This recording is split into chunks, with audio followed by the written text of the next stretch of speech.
দেশনেত্রী বেগম খালেদা জিয়ার রোগমুক্তি কামনায় গাজীপুরের টঙ্গীতে আলোচনা সভা, দোয়া ও মিলাদ মাহফিল অনুষ্ঠিত হয়েছে।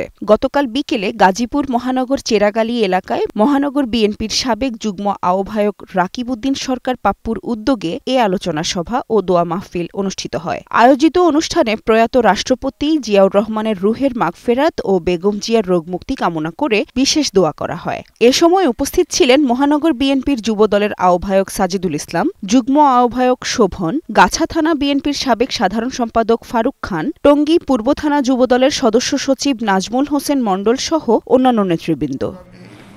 হসপিটালে মুমূর্ষ অবস্থায় মৃত্যুর সাথে পাঞ্জা লড়ছে এই বিগত ফ্যাসিস্ট সরকার।